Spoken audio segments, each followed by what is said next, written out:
ഈ തെരഞ്ഞെടുപ്പുമായി പ്രസാദ്, ഇപ്പോൾ ബന്ധപ്പെട്ടുകൊണ്ട് വി കെ സനോജ് നമുക്കൊപ്പം ചേരുകയാണ്. ഇക്കാര്യത്തിൽ കൂടുതൽ സംസാരിക്കാനായി. വി കെ സനോജ്, എന്തായാലും ബി ജെ പിയിൽ വൻ തട്ടിപ്പാണ് ഈ ഒരു തെരഞ്ഞെടുപ്പ് സമയത്ത് നടന്നത്. അതിന് തെളിവാകുന്ന കൂടുതൽ വിവരങ്ങൾ പുറത്തേക്ക് വരികയും ചെയ്യുന്നു. ഇതിൽ സംസ്ഥാന നേതാക്കൾ അടക്കം ഈ തട്ടിപ്പിന്റെ പങ്ക് പറ്റി എന്ന തരത്തിലുള്ള വിവരങ്ങൾ കൂടിയാണ് പുറത്തേക്ക് വരുന്നത്. ഈ തെരഞ്ഞെടുപ്പ് സമയത്തൊക്കെ നമ്മൾ പറഞ്ഞിരുന്നു ബി ജെ പി വലിയ തരത്തിൽ പണം ഒഴുക്കുന്നു ഇവിടെ എന്നുള്ളത്. അതിനെ സാധൂകരിക്കുന്ന വിവരങ്ങൾ തന്നെയല്ലേ ഇപ്പോൾ പുറത്തേക്ക് വരുന്നത്?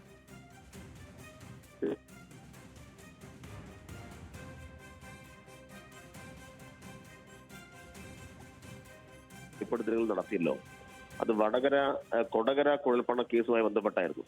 ആ കൊടകര കുഴൽപ്പണ കേസിൽ അന്നത്തെ BJP-യുടെ നേതാക്കന്മാർക്കെല്ലാം ഉള്ള പങ്ക് സംബന്ധിച്ച് വളരെ കൃത്യമായി ഓഫീസ് സെക്രട്ടറി വെളിപ്പെടുത്തിയിരുന്നു. അതുമായി ബന്ധപ്പെട്ട് സംസ്ഥാന ഗവൺമെന്റിന്റെ അന്വേഷണ പരിധിക്കകത്തുനിന്ന് കാര്യങ്ങളൊക്കെ നിർവഹിക്കുകയും തുടർന്ന് അന്വേഷണം നടത്തേണ്ടത് ED ആയിരുന്നു. പക്ഷേ ദേശീയ അന്വേഷണ ഏജൻസികൾ ആ ഭാഗത്ത് വന്നിട്ടില്ല. നമ്മളൊരു കാര്യം മനസ്സിലാക്കേണ്ടത്, ഈ കേരളത്തിൽ പ്രത്യേകിച്ച് ചില മണ്ഡലങ്ങളിൽ നേരത്തെ തന്നെ വമ്പിച്ച തോതിലുള്ള പണം ഒഴുക്ക് ഉണ്ടാക്കി.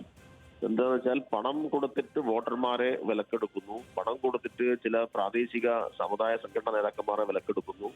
ഇങ്ങനെ വ്യാപകമായ നിലയിൽ തിരഞ്ഞെടുപ്പ് അട്ടിമറിക്കാൻ വേണ്ടിയിട്ട് കോടികളാണ് കേന്ദ്ര ഭരണത്തിന്റെ സ്വാധീനം കൂടി ഉപയോഗപ്പെടുത്തിയിട്ട് BJP കേരളത്തിൽ ചെലവഴിച്ചത്. അതെല്ലാം കള്ളപ്പണമാക്കി, കെട്ടുകണക്കിന് പണമാക്കിയിട്ട് കൊണ്ടുവന്നു എന്നാണ് BJPക്കുള്ളിൽ തന്നെ കിട്ടുന്ന വിവരങ്ങൾ. ശരി, വളരെയധികം നന്ദി വി കെ സനോജ് ഈ ഒരു സമയത്ത് പ്രതികരിച്ചതിന്.